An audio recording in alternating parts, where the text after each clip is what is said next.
Hello everybody, my name's James, and for the benefit of those listening to the audio, you're listening to Ask James on a regular YouTube live stream where I welcome questions from the YouTube community on anything football related. To timestamp this, it's just gone 10 a.m. on Friday, January the 12th. I'm going to do this stream a little bit shorter than normal because it's a Friday deadline and I've got a lot on today.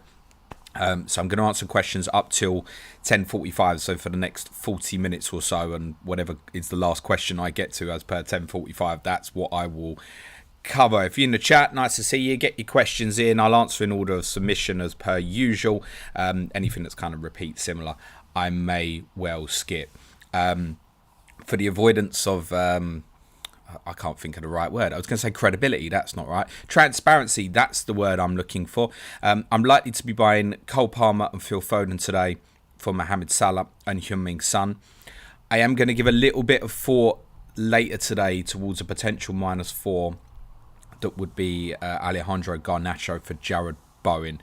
That might be dependent on any news of Pau Torres, which I wouldn't expect till quite late in the afternoon. That is my plan. If I keep Trent and Jared Bowen, by the way, I will start them because they're not playing till next weekend, just on the off chance. Let's get into the questions. Adam says, morning James, finalise your Sky overhaul team. Honestly, this Friday deadline's killed me. If so, what's it looking like? Any fun punts? And what's the highest you think you can finish from here? What's the highest I can finish? First is not impossible. It's extremely unlikely. I think top 100 would be a realistic aim. Sort of, 650th or something like that. Yeah, there's a few changes from Wednesday. I think I'm going to go with Romero probably, because I think he's going to play. So I think he'll come in for me now. Obviously, my intention was to go with Haaland, subject to what Pep says later. It looks like he's probably not going to play tomorrow. So it holds something back. So it might mean that I punt a Luton player tonight, and possibly therefore just start with Areola instead of Trafford. That's the current thinking. I'll be really honest, I haven't had time to give it a proper look. And the moving, as I said, of the deadline to the Friday night is not great for me. I actually had a little play with it this morning. I won't make a final decision until I finish the deadline stream later today. But it could be that the 8 I said Wednesday plus the 3 changes might just be what I end up going with. I might punt Doughty. Might be the way I go, but I realised then putting Romero in and possibly leaving myself in a 5-4-1, which obviously can't do. So there might be further changes last minute, honestly, and I'll confirm that to my patrons on the Sky FF Slack channel. Daniel Cullerton says, morning mate, hope you're well. Is Darwin Núñez an option in Sky with Salah away and Trent injured? Is he an option? Yeah, of course, yeah. Yeah, you could punt a Darwin Núñez or Diogo Jota at the moment. Yeah, absolutely you could.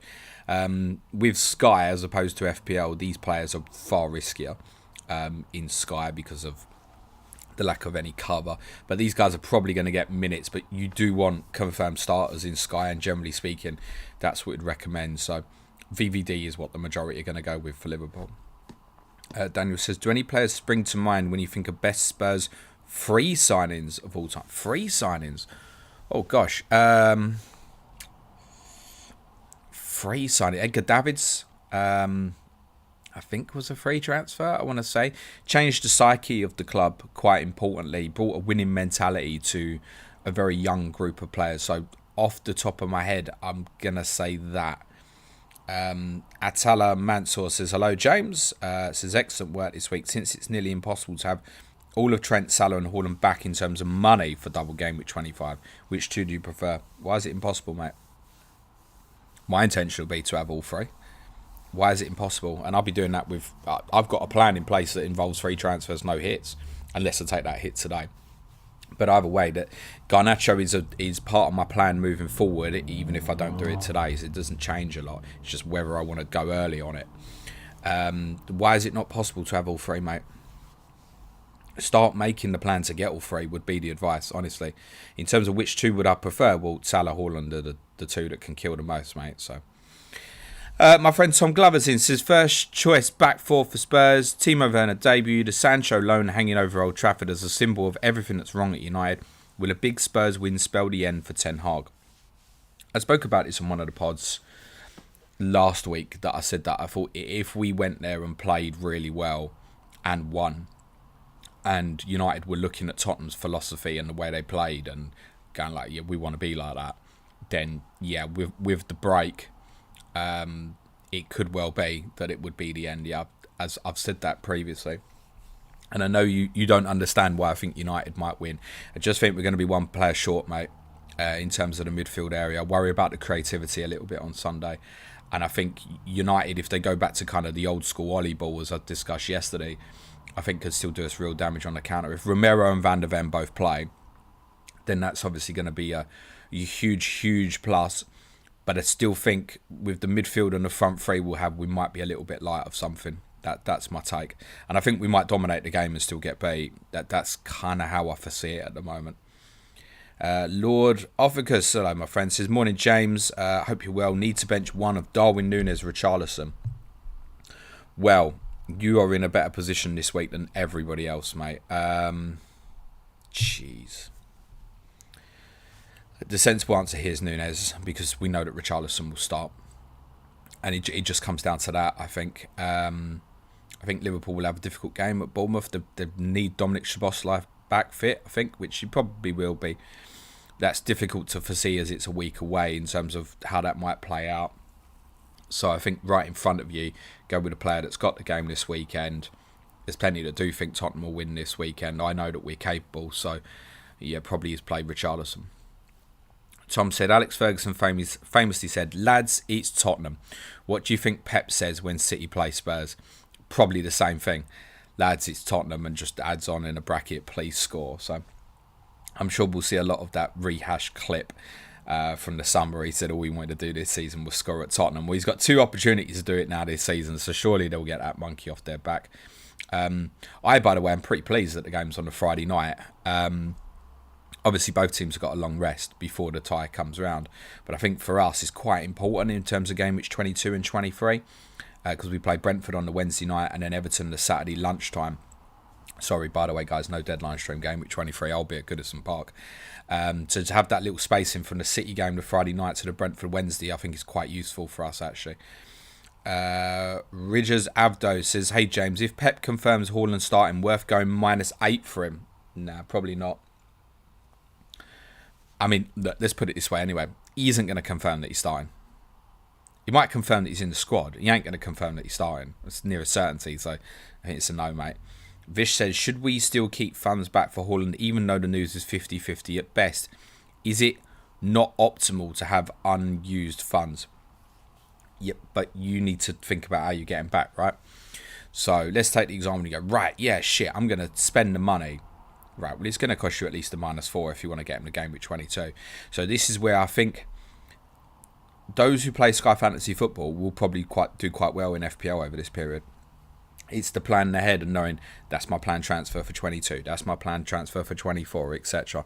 And that involves leaving money in the bank at the moment. I'm likely to leave a shitload in my overhaul team in Sky Fantasy today as well, right? And as part of that, it's safe routes back to Haaland and Salah.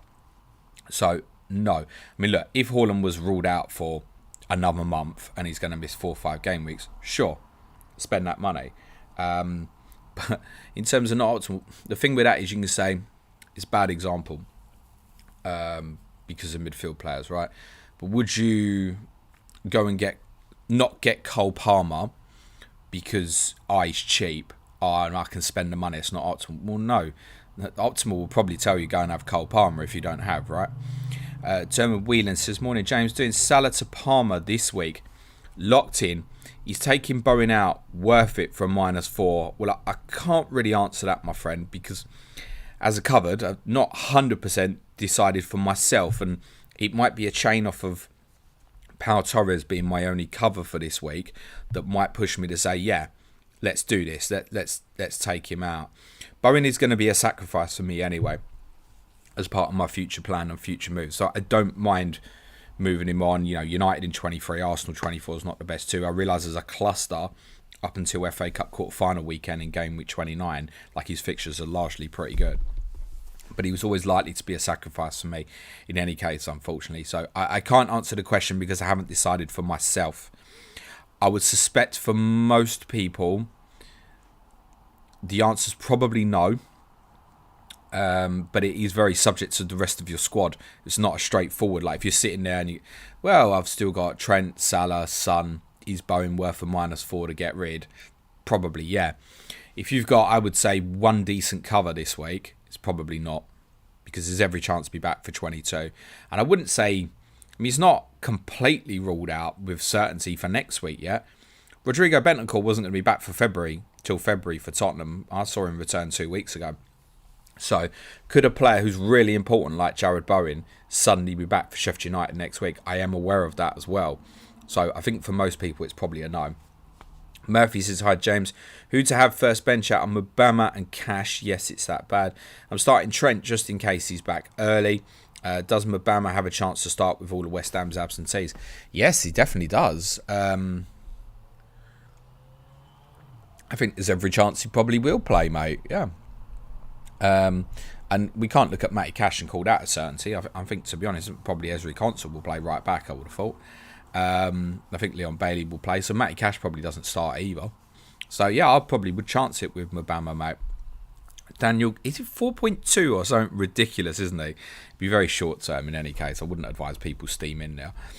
Daniel Cullerton says, can you name this ex-Spurs player by their career path?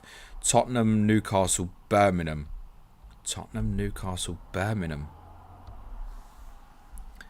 Birmingham. I'm trying to think. Tottenham players who played for Birmingham. Stephen Clements rings a bell. I'm fairly certain he didn't end up at Newcastle. Tottenham, Newcastle, Birmingham. Tottenham, Newcastle, Birmingham. Oh, Stephen Carr. Stephen Carr. One of my favourite players. Loved him. It was my favourite player in the late 90s and early noughties, Stephen Carr. It's amazing how your brain plays tricks on you sometimes. Stephen Carr is definitely the answer to that. James Brennan says, hi James, I'm 99% on Wildcard this week. You're not, mate. I think 25 blanks are reasonably clear. And if 29 is an issue, then free hit. Please talk me out of it. Also starting with Haaland, would you play him or Garnacho this week? Look, don't do it. I mean that strongly. Strongly. Even if you're sitting there with like 6 flags or something at the moment, honestly, just take a -8. Take a -8, get it sorted. The whole landscape of the whole game could change before game week 22. I think, like, for those who've done it, I wish you the very best of luck. I recommended a few different punts to take on yesterday's pods, such as Rashford and Brighton players and stuff like that. But honestly, don't do it, mate. Please don't do it. And you know what? Just survive this week. And if you get to 22 and you're like, yeah, this is still going to be right for me, fine, do it.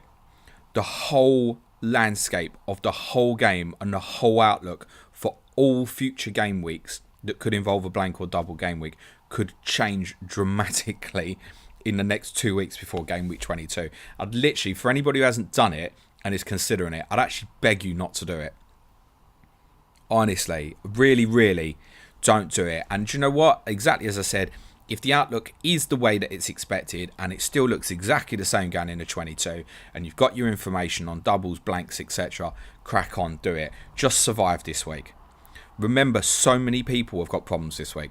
I'm sitting there with Trent, Bowen, Salah, Son, Pau Torres, right? 5 outfield players, extremely unlikely to be honest, almost definitely, probably not going to play at all this week. Wouldn't go through my head to consider wildcard. Even if I'd only had one free transfer, take a -8.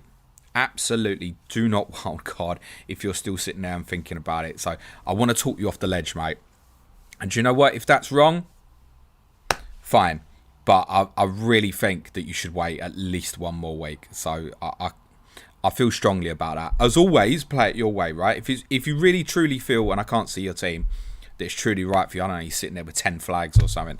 Okay, sure, I get it. But there is so much more information to learn ahead of game week 22. If you haven't listened to the Chip Strategy podcast, please listen to it. Dario says, finally the day has come. FPL is back. And he's got like a little dancing emoji.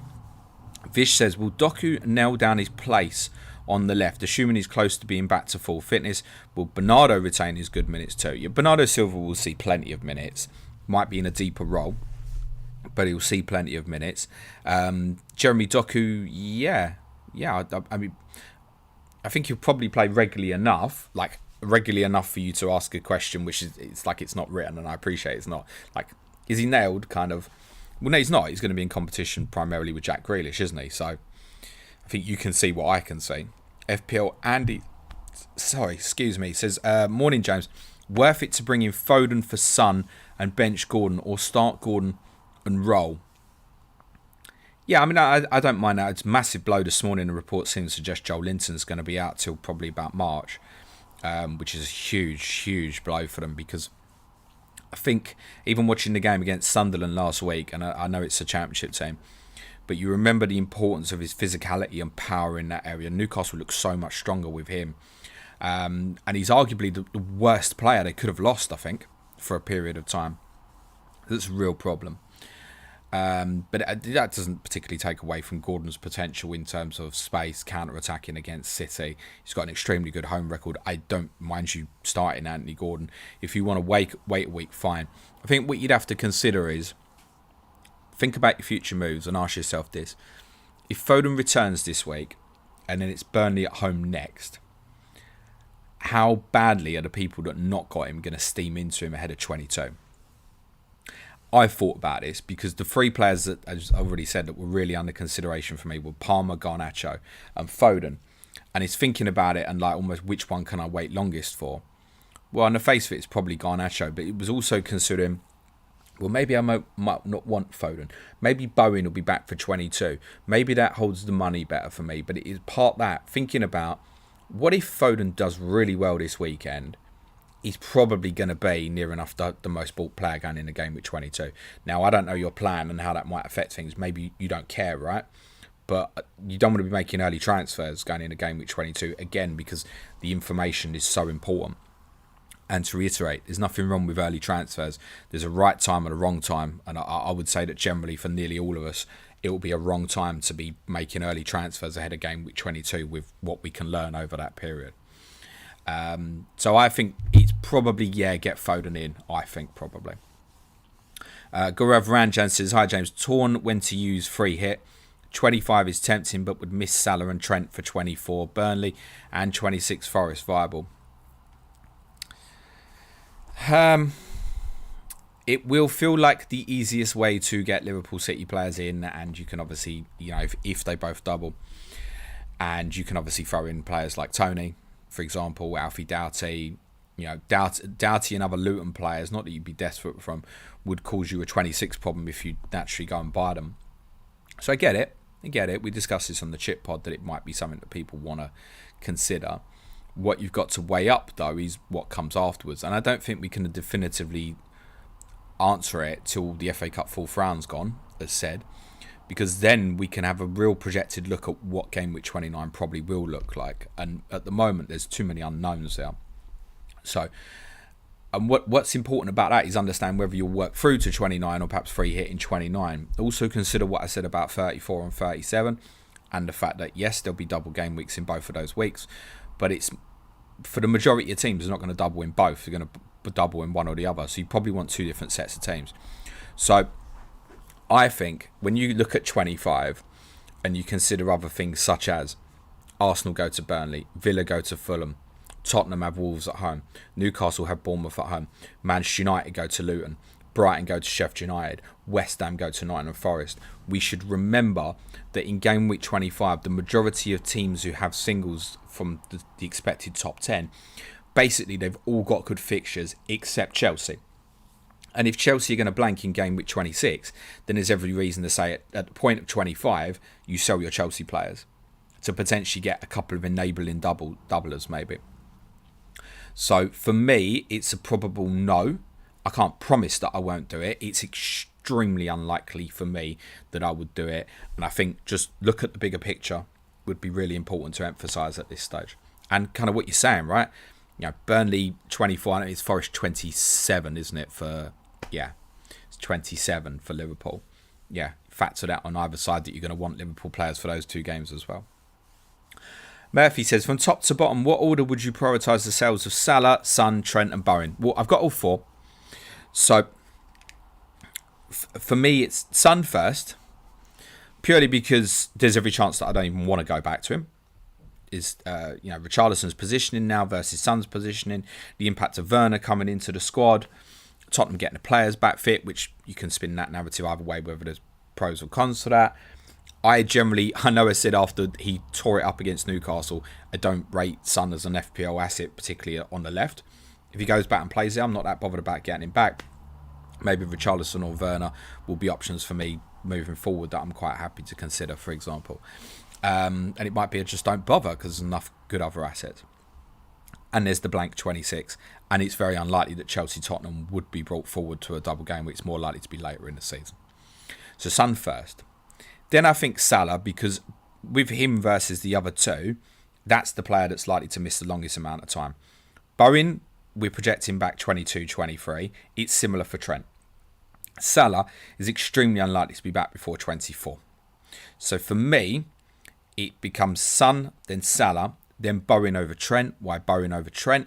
Because I definitely know that I'm going to want Trent back. Whereas I've already said for me, Bowen is going to be part of a sacrifice for me, whether it's now or in a few weeks anyway. But Bowen would still be very handy, maybe even for this week, very unlikely. But he could be very handy for game week 22 at home to Bournemouth. So that would be the order of preference at the moment. Dario says, hi James, why are you late? I'm always late, mate. Rhett says, start Gusto over Moreno this week. And if Saka doesn't return this week, is he the easy choice to use as funds for Robot?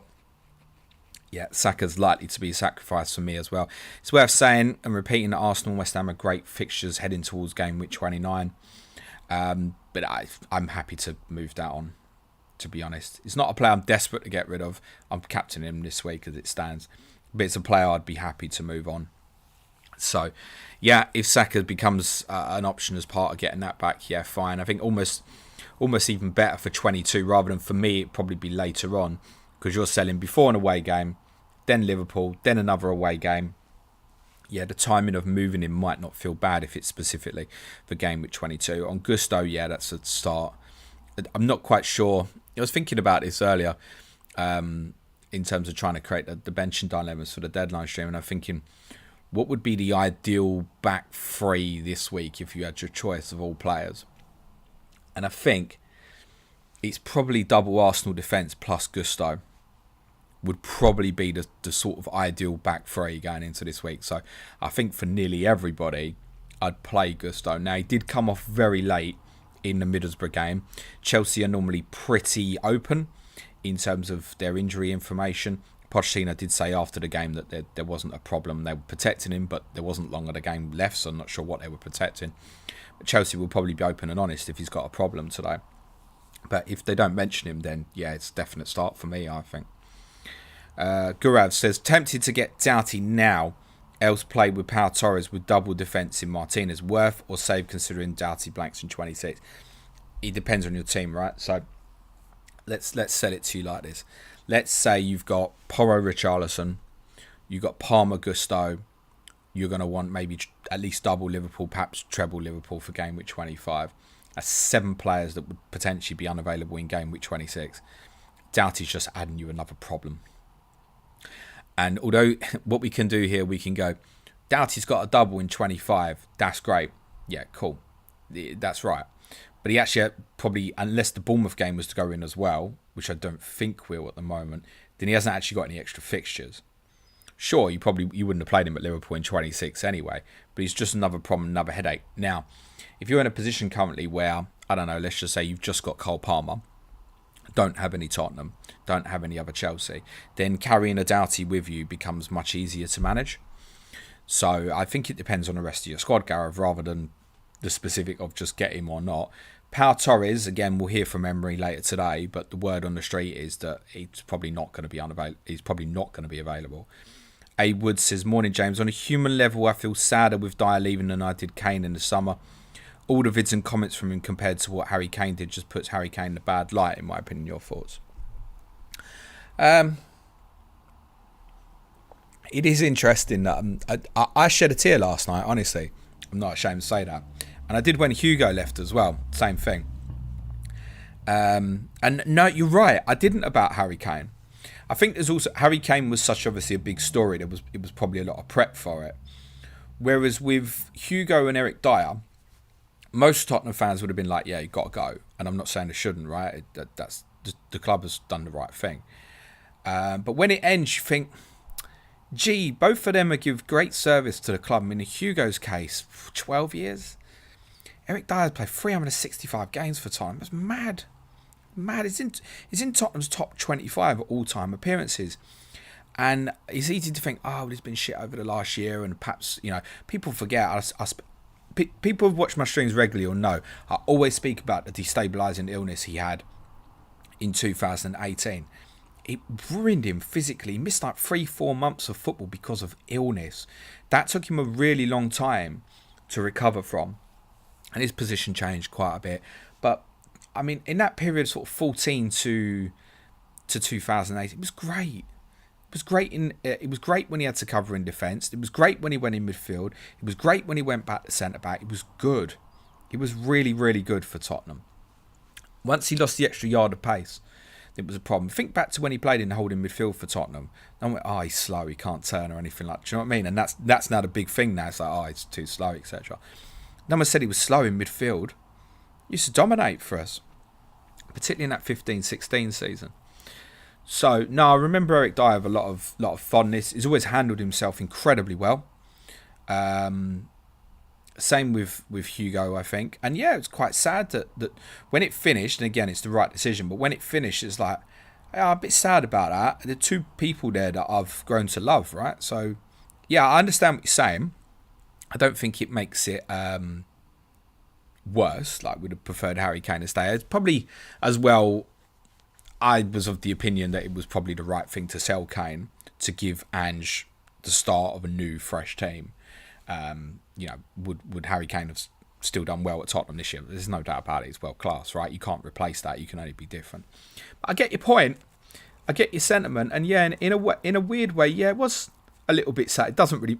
I think the people on the outside don't make any sense. But I understand what you're saying. I really do. Emily Sissoni says, hey James, wildcarded last week, so no Salah or Son issues for me. I do have Trent and Bowen though. Would you sell either of them or just roll the transfer of both Garnacho and Gusto to cover them? Yeah, I mean, you're in a similar position to me, Emily. So I'm going to skip it. Thank you for the question, but I think I've kind of covered those four players and my thinking around that, Emily. Ian from Melbourne says, evening, James. Hope you and the family are doing well. What was your favourite Spurs Cup winning cup run? 90, 91, 98, 99 or 07, 08? Great question. I mean, all of them. 1991 was my first season ticket year. So I was a, starry-eyed 7-year-old on that cup run where it felt like we was on the brink of elimination, like all the way through it, basically. And Paul Gascoigne got us to the final almost single-handedly, then broke his leg in the final and they managed to win it without him. So really dramatic, 91. And as a kid then you think, well, is it always like this? Yeah, no fucking FA Cup finals since. It's madness. 98, 99 is quite underrated. Because we nearly went down the year before. We started the season terribly, and Ginola, a little bit like Gascoigne in 91, really carried that team. And there was some good wins in there, right? We beat Liverpool away in the last 16. It was admittedly a poor Liverpool. We beat Manchester United in the quarter-final at White Lane. Again, it was a heavily rotated United, but that team went on and won the treble in the same season. That was a really good night at White Lane. Chris Armstrong scored twice. The semi against Wimbledon was dour, but we had three ends of the ground at Selhurst Park in the second leg, 1-1-0, and that was great. Still don't forgive my mum for not letting me run on the pitch at the end. And then the final was shit as well, but we scored in like the 94th minute to win it, right? So it had its dramatic moments. I think probably though 07-08 actually. I think... Yeah, probably just because of the 3 games at the end. So the beating Chelsea in the final was obviously huge and unexpected. Remember that Chelsea team got to the Champions League final that season. Brilliant Chelsea team. We obviously destroyed Arsenal in the semi-final. Again, admittedly a weakened Arsenal, but destroyed them.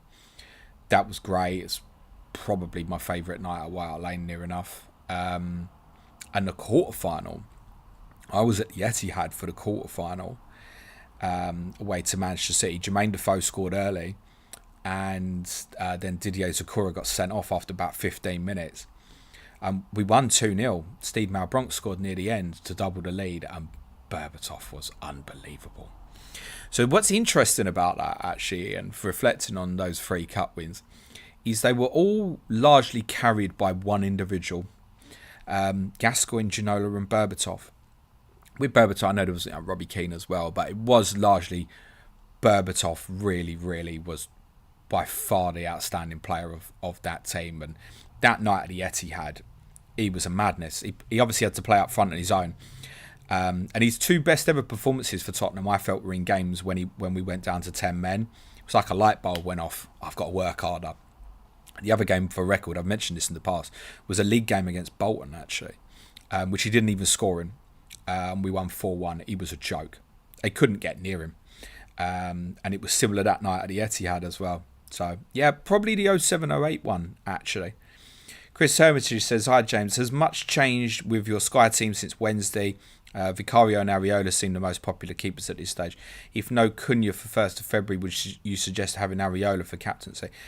Yeah, I covered right at the start, Chris. I'm going to skip that off because I don't think there's anything really I can add to that. But yeah, Areola is certainly part of my plan, whether that's a goalkeeper to him or just start with him. Cunha, I would really like to have, but I think it's beginning to look like it's a knock-on effect of Haaland that means that he might not. Tom Johnson says, "Morning, James. What do you make of some of the FFP anti-competition chat this week, particularly the topic of a 3-year grace period for new owners? Love the podcast. Great work. Thank you." I've not heard that about the 3-year grace periods. I don't think I can comment on it. Sorry, Tom. If you want to tag me to something on Twitter that I can have a read of tomorrow or something, I'd very much appreciate that, mate. I've not seen that. In terms of anti-competition, there's 2 sides to this. So I think for clubs like, particularly Newcastle is a good example at the moment. Newcastle feel like they're being restricted from doing what Chelsea or City did, for example, and are being restricted by FFP. There's rumours again that Bruno Guimaraes, I said this yesterday, or I think it was yesterday's pod, that Bruno Guimaraes might have to be moved on as part of complying with FFP, which is madness, really. But I did also say that Newcastle signings have been chunky. Like, they hadn't gone mad, but you think of like Isak, Guimaraes, some big money signings in there. Which is no criticism at all. But they feel that they want to push on a lot quicker and can't. But then at the same time, they got in the Champions League that quicker than they expected. I think the flip against that argument is take a scenario like Chelsea at the moment. So one of the arguments is that this anti-competition of not letting teams just spend what they want means that the established order stays where it is. Well, Villa this season, Newcastle last year, were proving that that doesn't necessarily have to be the case. Tottenham have been proving that for years, right? Tottenham, remember, got into that position of being part of a so-called Big Six, not by spending money, by being a bit smarter about their business. And that was a long process. And not only got there, but unlike others who might have got there, stayed in and around it for a significant period. But if you look at Chelsea at the moment, right, it's not to say Chelsea won't finish top 6 this year. They definitely can. And they're not completely out of running for top 4, but need to start winning back-to-back games of football very, very quickly if that's going to be the case. But they're in a position now where you say, well, it's anti-competition because it keeps the elite there. But Chelsea don't qualify for Champions League this year, or at least get into the Europa League. They're in trouble. They're in trouble. They're going to have to start selling players. And so then you've got someone who's in the anti and are kept in that kind of greedy 6 who are in trouble. They're probably going to have to start selling players. And they're going to have to be much smarter about the business than what they've done so far, right? And who knows, right? Maybe the business they've done will bear fruit for them when they have to sell players, and the fact they've got all these young players, maybe they'll grow together and become a really good team. I don't know. But as ever with these conversations, I think there's a narrative that can be spun either way. And I think how you feel about it is quite often determined by the team that you support. So, as a Tottenham fan, it's no interest to me to just have teams be able to spend whatever they want. when our whole model over the last 20 years has been based on generating revenue organically that allows us to compete, right? So it's in my interest that there is some form of FFP rather than just let other clubs go mental, because under that, it's no good for my team. So I think you'll always have a slant, depending on who you support, but the narrative, as ever, can always be spun either way on something like this. And it's emotive. Elron Cupboard says, when are you expected to be back to full fitness? I thank Nico for posting shit videos on Instagram and stuff, don't I? I'm fairly certain, got sciatica. What's that? Sounds like an STD. It does sound like an STD. It's not an STD. I bent down to pick up one of Harry's shoes on Christmas Eve and my back just gave out. And I knew it was one of them. We've all done it. We go, oh, that's a sharp pain to my back. I knew it was different as soon as I did it. And that's not good. I don't have a lot of pain in my back at the moment. The pain is in my right leg. All of it. Whether it's my ankle, my foot, my toes, my calf, my hamstring, my quad. All of it. And when I move, I don't know which bit of it's going to hurt the most. So I'm in a lot of pain at the moment. Which means that I'm walking around constantly looking like I've shit myself at the moment. Treatment for sciatica is suggested that basically there's not a lot you can do. You're going to be in pain for about 4-6 weeks. If you're still in pain after that, then you're in trouble. If the pain starts in your left leg, then you're in a lot of trouble. That's unlikely to happen. There's not a lot you can do. I could go and seek physiotherapy, but it might take me ages to get seen or anything. It might be the pain's gone by then. So I just got to part with it at the moment. So my mental health is good. Let's put it that way. That's the most important thing. Eric Onstead says, good morning, James. How about Timo? Have a feeling Ange will get the best out of him. Yeah, look, I hope so, right? My feeling is that that's unlikely. Genuinely. I referenced this on our Tottenham podcast on Patreon on Wednesday in discussion with Suj. So all these people coming out about why Timo Werner is such a great signing for Tottenham. It's like none of you would have mentioned that 2 weeks ago. But now because he's there, and I get it, people want to spin a positive light on things, and I absolutely hope that he does well. I really like him as a person. He's always, even when he was at Chelsea, I think he's come across as quite likeable. He speaks really well in his interviews and stuff. I think even, he didn't shy away from the fact that he'd represented Chelsea, but did it in a really nice way that wasn't disrespectful to Tottenham in any way or anything. Comes across really likeable. Like, I like that. Do I think he's going to long-term be good enough for a Tottenham team that I want to challenge for the league title? Nah, probably not. Did we also need a body in right now to make us better for the rest of this season? Yeah, absolutely. And as I often say, people often say, who do you want to buy? He obviously wouldn't have been a name I've mentioned. But one of the things I regularly say is, like, whoever Ange wants. And if that's who Ange wanted, then I'm happy to run with it. He's a smarter guy than me. He knows what he wants more than me. And if you think Werner's going to do the job for him, then I'm happy to run with it, right? I don't want him to do bad. I want him to do great. I want him to do so well that I'm sitting here in March, April going, God, we've got to buy him. Like, that's how I hope it works out. I suspect possibly not. I suspect he's probably going to play on the left. Which also, when you think about it, well, what does that mean when Son's back? What's the impact on Richarlison? Is it then an impact on Werner back out the team? I suspect that's probably where he's going to play. And how he performs over the next 4 or 5 games will determine whether he's going to become a first choice player or not. Because certainly Son will come back in as a first choice, won't he? Whether it's on the left or through the middle. And it might be that Werner's performance dictates where eventually that will be. So, no, I'm not convinced. But I definitely want to get behind him. I definitely want him to do well. I think he's very likeable. Jovan Canija says, hi James, hello. Play Richarlison or Pedro Porro? I think it's Richarlison. Yeah. Ask yourself this, Jovan. If you had to captain one, which would you put the armband on? Yeah, you'll find your answer once you ask yourself that. Declan Burns says, hi James, I need a midfielder under 6.5 to replace Salah so I can bring in Haaland next week. Already own Palmer. Cheers. Garnacho. Yeah, look, it's strategy dependent as well, but I really like it. He's playing regularly. He's under 5 million. Is he going to tear it up? No, probably not, but he's an under 5 million midfielder. The fixtures aren't great, but it offers consistent coverage at the moment. And when you might need it most, like game week 26, Fulham at home is a really nice fixture. So, Garnacho. Also, if United did go out the FA Cup in, say, the 5th round, because it's unlikely to be the 4th round, Sheffield United at home possibly for the blank in 29. He could be someone that by the time we got to game week 29 became a template player. I don't think that's inconceivable. So, I would save the money. I wouldn't just, like, for the sake of it, go for someone in the 6.5 range. I'd come right down. And you'll find that more useful for something else in later weeks, right? Maybe that's something that changes that allows you to get, a Jota or Nunes for 25 rather than something else. I'd go right down with it, Declan. The Hobbs89 says, "Hi James, happy Friday. No question, just a thank you for the excellent chip pod and a reminder to everyone watching that the best decision they can make in 2024 is sign up to Planet FPL Patreon." Thank you, my friend. Very well sold. Yes, if you want to support the show, it's www.patreon.com/Planet FPL.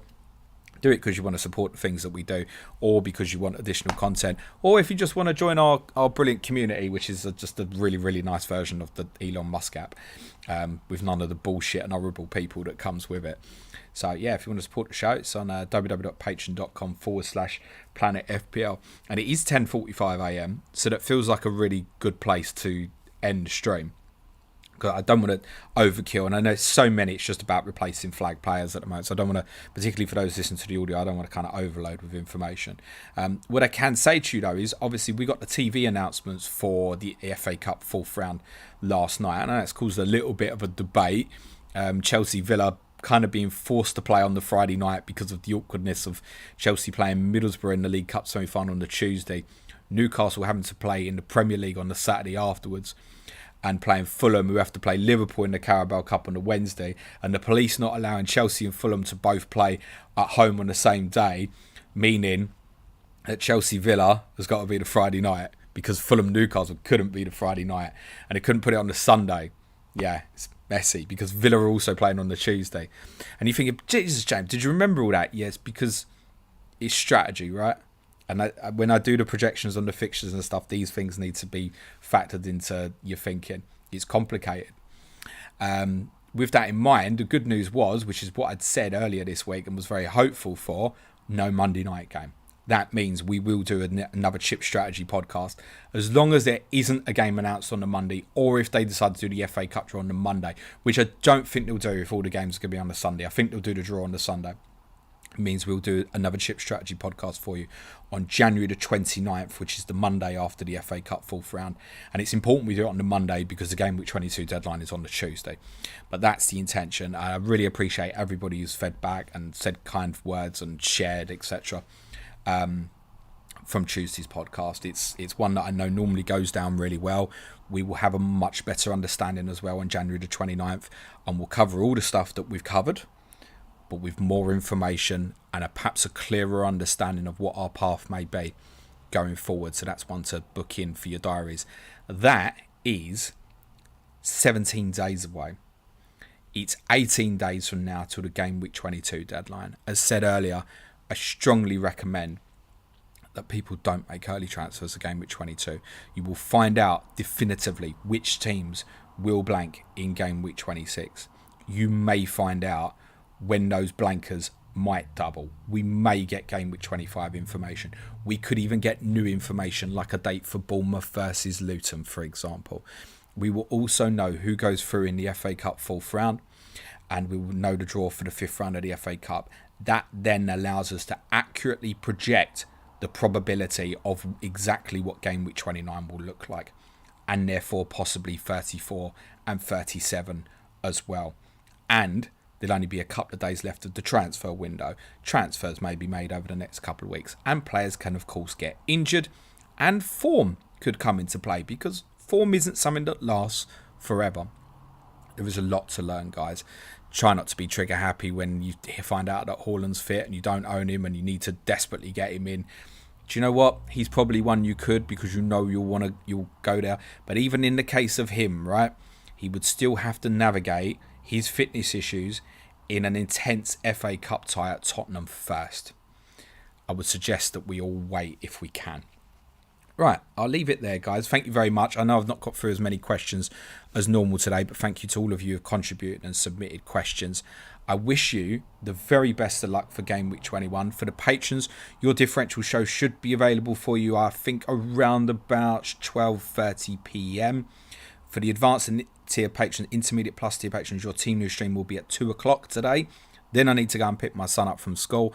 And for all of you, I'll be back on YouTube today at 5:15 p.m. while Daddy's sitting for the game week 21 deadline stream.